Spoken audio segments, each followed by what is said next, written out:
Olha só, pessoal, esse é mais um Fala Carlão e você já sabe, o Fala Carlão é sempre na prateleira de cima do agronegócio brasileiro. A gente está acompanhando em São Paulo aqui uma reunião de planejamento estratégico do GTPS, que é o Grupo de Trabalho da Pecuária Sustentável, ou como recentemente foi renomeado para a Mesa Brasileira da Pecuária Sustentável. E aqui do meu lado, eu falei, aqui é só a prateleira de cima, o Caio Penido, que já foi presidente do GTPS na gestão anterior, inclusive, está aqui e nos dá a honra da presença neste Fala Carlão. Você tá bom, Caio? Fala, Carlão, tudo bom? Tudo ótimo, muito bom aqui te receber, viu? Muito prazer é nosso. Escuta, bom, antes de a gente conversar um pouco com o Caio, eu quero mostrar para vocês aqui a nossa revista Agro Revenda, que é apoiadora aqui do nosso programa, e também quero aproveitar e mandar um abraço em primeiríssima mão, é um grande orgulho, estou aproveitando aqui a presença tão importante do Caio Penido aqui no nosso Fala Carlão, para dizer que o pessoal lá do Clube Agro, a Simone Rodrigues, mandar um abraço para ela, para o Eduardo, para toda a galera do Clube Agro, eles estão chegando e agora também são os nossos apoiadores aqui do programa Fala Carlão, se junta aí com uma galera do porte do Bradesco, uma galera do porte da Employer, enfim, muito obrigado a todo o pessoal que nos apoia e que está sempre conosco.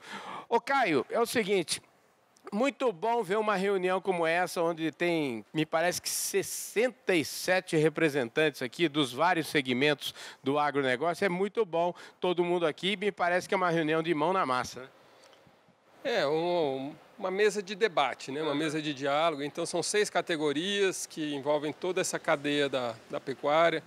Então, passando assim pelo indústrias frigoríficas, varejo, restaurantes e bancos, né, que são a conexão aí do produtor rural com os mercados, então são muito pressionados pela Europa, pelos Estados Unidos em relação ao desmatamento, né, os temas que a gente trata, que termina ficando focado em regularização ambiental, balanço de carbono, rastreabilidade, desmatamento e reputação, né? Então tem esses 3 elos que são entre o produtor e o mercado, aí os financiadores e os consumidores. Você tem os produtores rurais, as ONGs e insumos e serviços, né? Também uma categoria importante para fomentar essa sustentabilidade com tecnologia, com novos insumos, né? Reduzindo a emissão entérica. Quer dizer, está todo mundo aqui, né? Os problemas a gente já sabe, estamos promovendo essas melhorias contínuas para estar melhorando e assim, apesar de termos desafios internos, comparando com os outros países que fornecem carne no mercado global, Austrália, Estados Unidos, Uruguai, Argentina, né, nós sem dúvida somos os que mais têm biodiversidade dentro do território brasileiro e dentro das propriedades.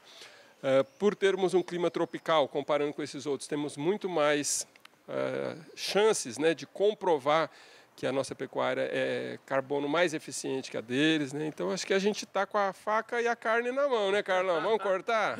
Agora é só cortar. E eu falo o seguinte, eu queria saber de você o seguinte, toda vez que a gente está diante desse tema de sustentabilidade, eu sempre faço a seguinte pergunta. A gente tem aí diante da gente um grande desafio e uma grande oportunidade.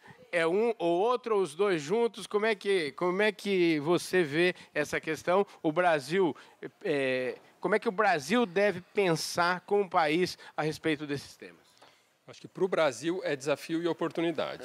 Então, na maioria dos temas, né? Porque quem tem 66% do território destinado à biodiversidade, né?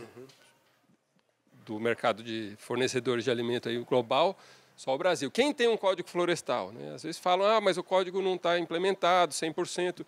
Mas é difícil. Que país que assumiu esse desafio de interpretar a biodiversidade, de obrigar a ter conservação dentro das propriedades? Então é difícil, não é uma coisa rápida, é uma coisa lenta, mas a gente está conseguindo avançar.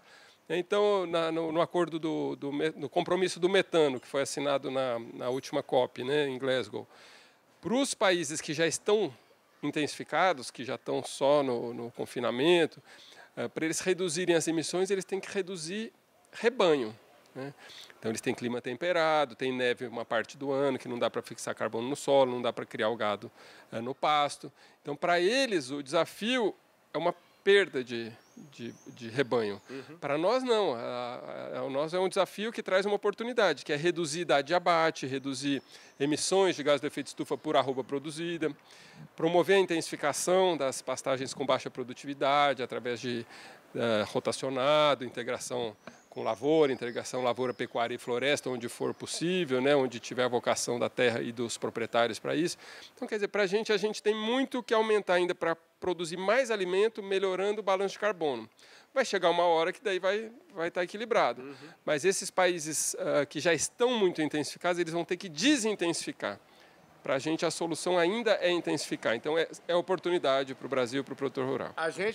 Eu falo que quanto mais eficiente a gente for daqui para frente, até como você falou, chegar uma hora que vai estar no teto da produtividade, a gente tem um longo caminho e um caminho, vamos dizer assim, de quanto mais produzir com eficiência, mais sustentável eu me torno, né? Sim, se dá para produzir mais, oferecer mais alimento, melhorando o balanço de carbono.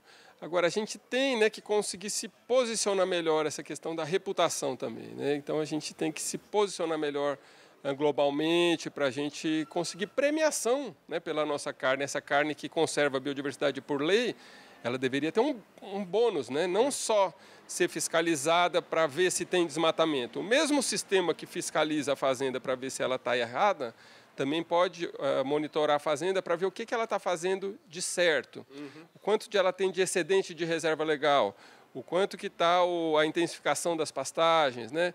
Então, eu acho que a gente tem que fugir dos boicotes, das moratórias, da difamação gratuita, uma estratégia de conservação que termina difamando, atrapalhando a nossa reputação.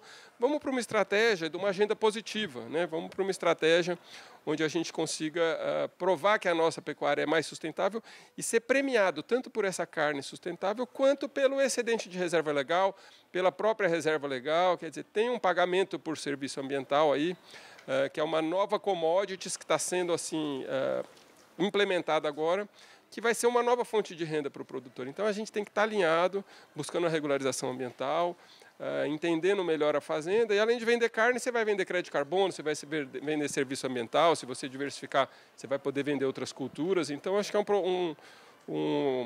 estamos em evolução, né? Precisamos ficar antenados para a gente não perder o bonde da história e não ser um dos pecuaristas que vai ser excluído aí da cadeia por não conseguir se modernizar, né? Você acha que existe boa vontade internacional em relação a esse tema? Ou sempre a questão do protecionismo impera e você acha que há sinceridade no diálogo? Quando a gente fala assim, você vai ser remunerado por preservar as florestas, você já vê que isso tem caminhado, tem avançado? Eu acho que é um mix, né, de questões. Então, a Europa agora está liderando nesse debate da legislação aí europeia que não vai permitir mais desmatamento em toda a cadeia, né, da carne, no caso. Então, vai ter que fazer a rastreabilidade desde o nascimento.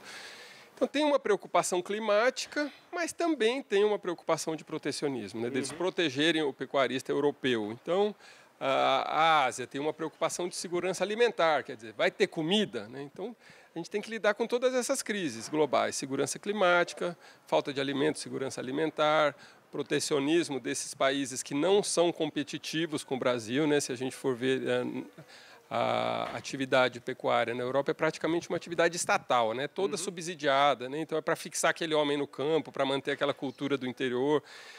Então a gente tem que entender isso tudo, né? A Europa muitas vezes exige demais, né? Quando a gente vai falar de pagar pelos serviços ambientais, pagar pelo crédito de carbono, premiar, eles fazem, né?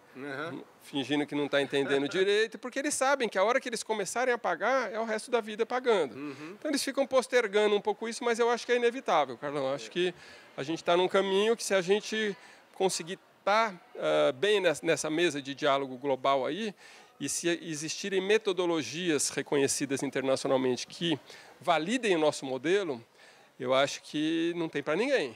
Outra coisa que eu queria, é um assunto talvez um pouco polêmico, mas eu queria tocar nisso com você, porque você trabalha muito nesse sentido. Quando a gente está falando, já existem casos de falar assim no tal do desmatamento zero. E a gente tem uma lei brasileira, né? O Código Florestal tem a nossa lei. O Código Florestal não fala em desmatamento zero. Não. Essa é a Acho que a grande questão que move esses fóruns multi-stakeholders, como o GTPS, né?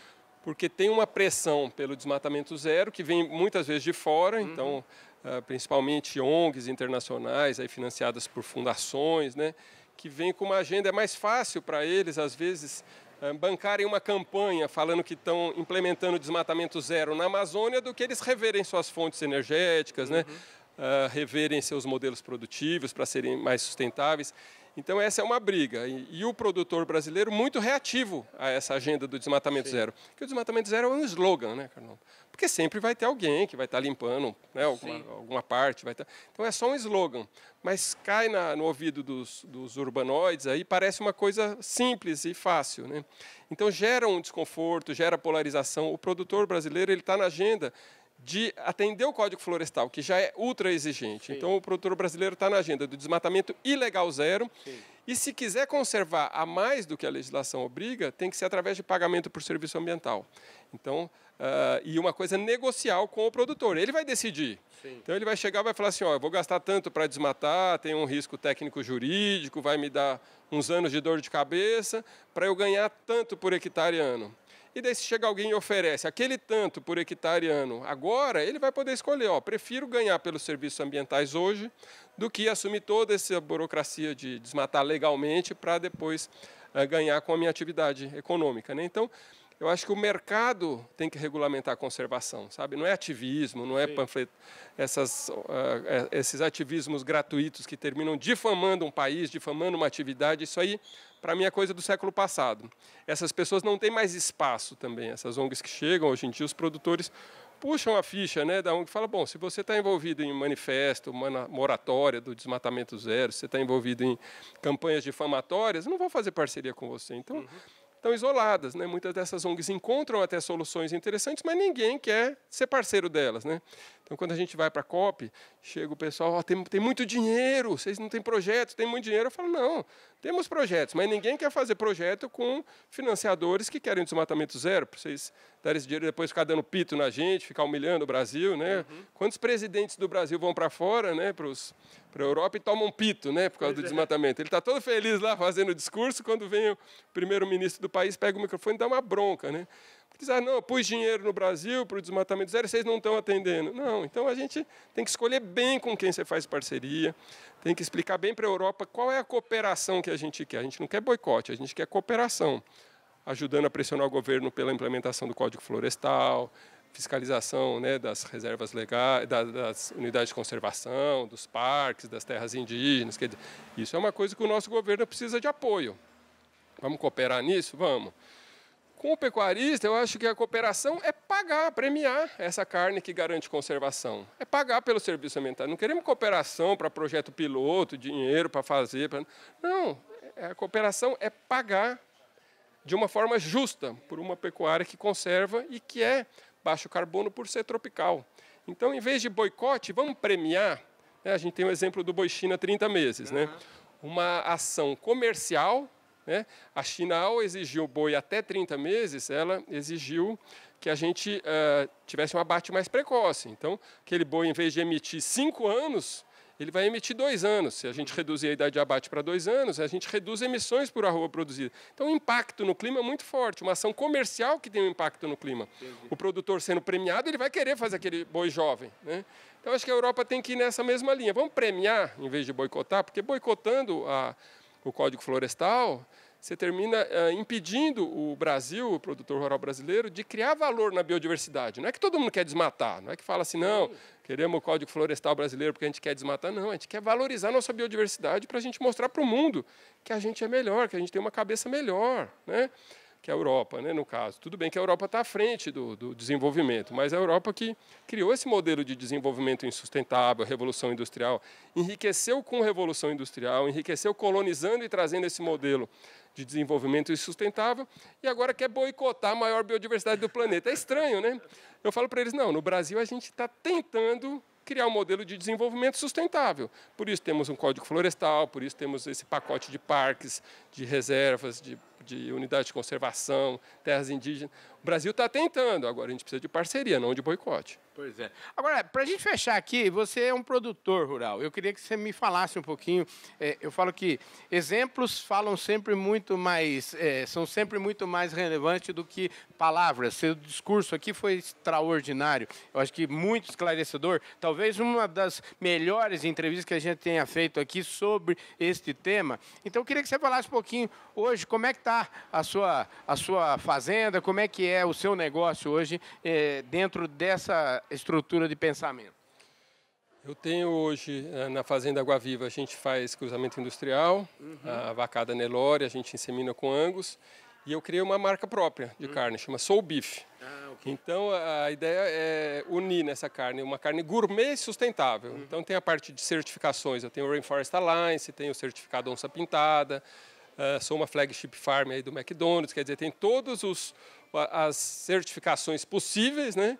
E ao mesmo tempo tentando vir com uma carne gourmet, uma carne que tem um marmoreio, então idade de abate mais precoce, com o Angus e o Nelore você tem uma combinação de carne muito boa. E em cima dessas vacas eu coloco a caúcha ainda, que é um vaguio marrom.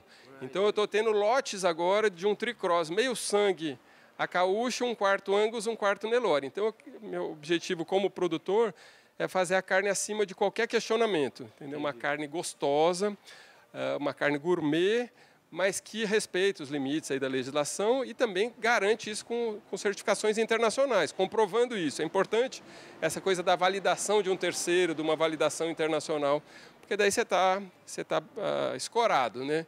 Então, o objetivo na fazenda é mostrar que é possível produzir, conservar. Então, tem o certificado Onça Pintada, então a gente monitora as onças dentro da fazenda, o abate de bezerros, a gente tenta levantar esse custo ambiental de se produzir numa região onde tem muita biodiversidade. A onça come bezerro, o queixada come lavoura.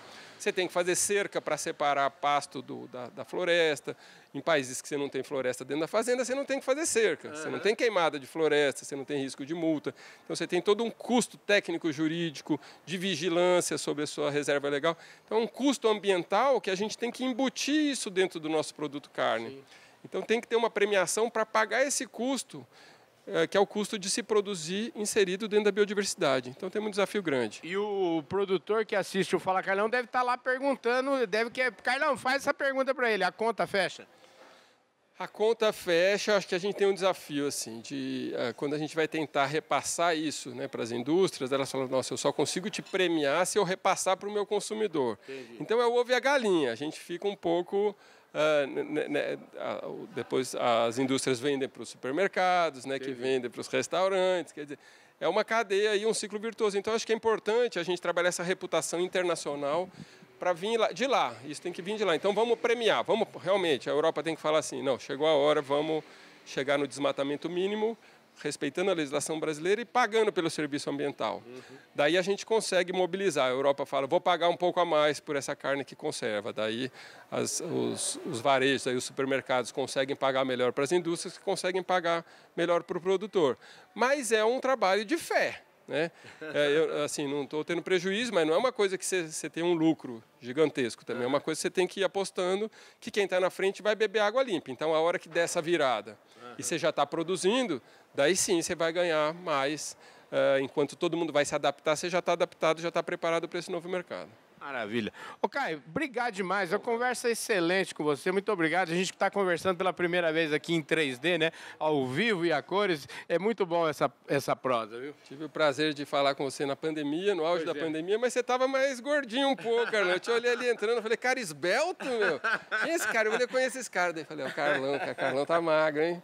Muito bom. Estamos lutando aqui. Pois é. Obrigado, viu, querido? Tá bom, prazer é meu. Muito legal. Show de bola, gente. Esse foi uma conversa extraordinária aqui com o Caio Penido. O Caio, como é que chama a Fazenda Água? Fazenda Água Viva, a carne é Soul Beef. Se vocês quiserem entrar nas redes sociais aí, tem explicando bastante, temos parceria com o Embrapa também, quer dizer, um pacote de parcerias, estamos inseridos dentro da Liga do Araguaia, que é um movimento de desenvolvimento regional, tem nossos protocolos de sustentabilidade, quer dizer, é um pacote de soluções aí. Maravilha. Gente, não é fácil acompanhar o Caio não, viu, Caio? Ô, Caio, e você, além de tudo também, eu nem falei, não vou terminar falando disso, você é um cineasta, né, Caio? Como é que você lançou um filme interessante aí outro dia, me conta um pouquinho dele. Sim, o filme chama Brasil Novo, Conflitos do Desenvolvimento. O objetivo, exatamente, sou comunicador social, né? Então eu vejo a gente nesses debates eternos aqui, mas a gente está dentro de uma bolha, essa bolha agroambiental, né? Então o produtor sabe disso, os ambientalistas, as indústrias, todo mundo está nessa agenda de buscar sustentabilidade. Mas como levar esse diálogo para o público urbano, que não sabe de nada disso, né?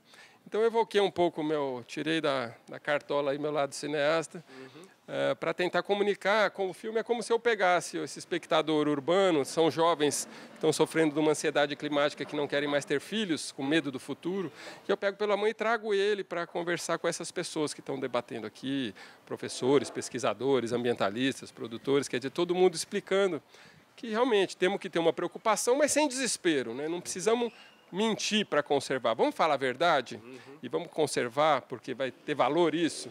Um pouco o filme vai mostrando que existem problemas, mas que a gente está buscando as soluções, né?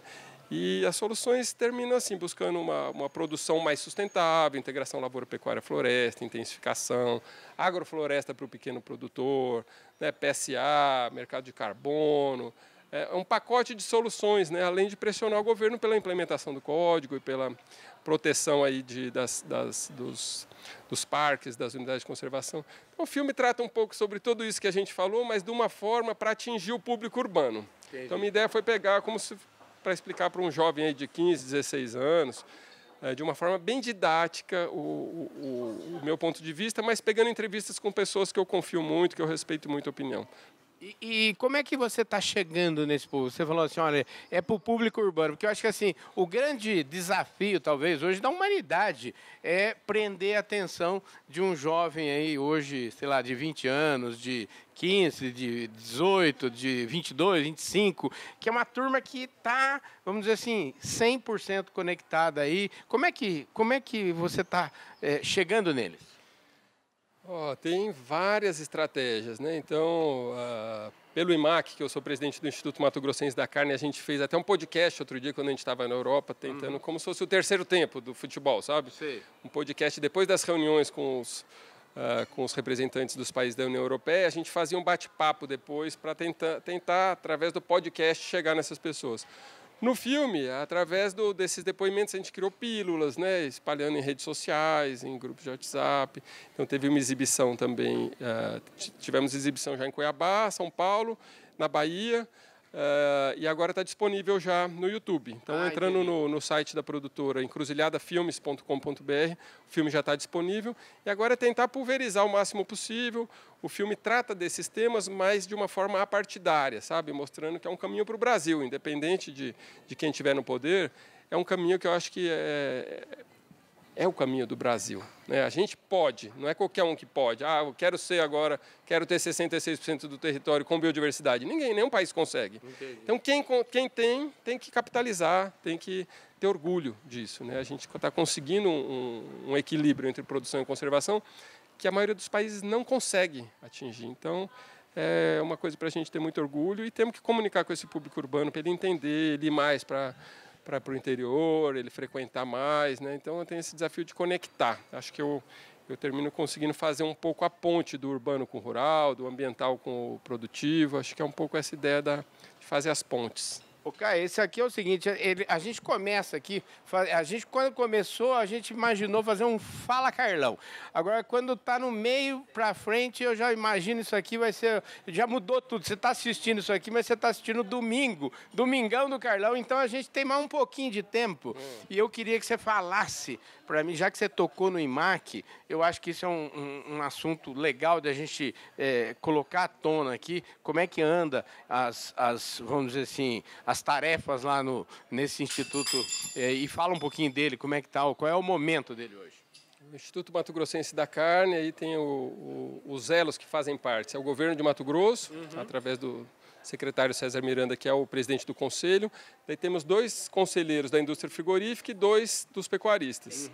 Então, é essa aliança da gente encontrar essa agenda positiva a esses 3 elos, né? Vamos trabalhar, vamos promover a carne de Mato Grosso, mas quando a gente vai promover lá fora, a gente é questionado sobre desmatamento.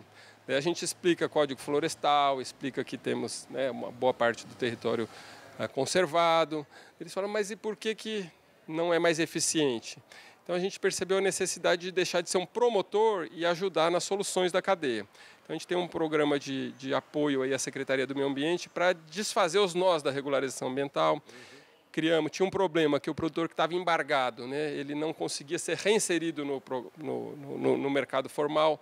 Então a gente criou o PREM, que é o Programa de Reinserção e Monitoramento, que o produtor que tem um perfil de desmatamento que ele é obrigado a recompor dentro da propriedade, ele cerca essa área e através de coordenadas, de um aplicativo simples, com tecnologia, ele comprova isso e volta a fornecer para o mercado formal em poucos dias, então uma solução interessante. O Mapa do CAR, junto com as outras associações, a gente compramos, aí definimos uma base cartográfica única para tanto o analista da Secretaria do Meio Ambiente quanto o técnico da Fazenda olharem a mesma base, porque um olhava uma base, mandava para cima, o outro olhava outra base, voltava e ficava nessas pendências eternas, né? Então isso já evoluímos também. Então tem uma parte de apoio à regularização ambiental. Outra parte com os pecuaristas é mais essa questão da intensificação e melhora no balanço de carbono, então redução da idade de abate, a intensificação da própria pecuária, fixando carbono no solo, a gente monitorar isso, a gente tem o Observatório da Carne de Mato Grosso que monitora isso como para a gente conseguir ter um plano de intensificação do Estado, entendendo os problemas de logística, os problemas de em qual região o problema é ambiental, onde é fundiário, onde é logística, onde estão as indústrias frigoríficas. Indústria frigorífica poderia estar batendo mais perto de uma região que tem muito pasto degradado. Pô, vamos tentar criar um programa para essa região para intensificar e aumentar a escala de abate. E fechando com as indústrias frigoríficas, que são muito pressionadas pela rastreabilidade. Então, nas indústrias frigoríficas, a gente tem também um programa de CEIC, que é o nosso sistema de inteligência aí para fazer a verificação, quer dizer, hoje 80% dos abates de Mato Grosso já são verificados, né? Porque as grandes indústrias já têm seus sistemas de verificação. A gente criou um módulo de compras que a gente quer ceder para as pequenas indústrias para elas começarem a fazer essa verificação, chegar em 100% dos abates verificados.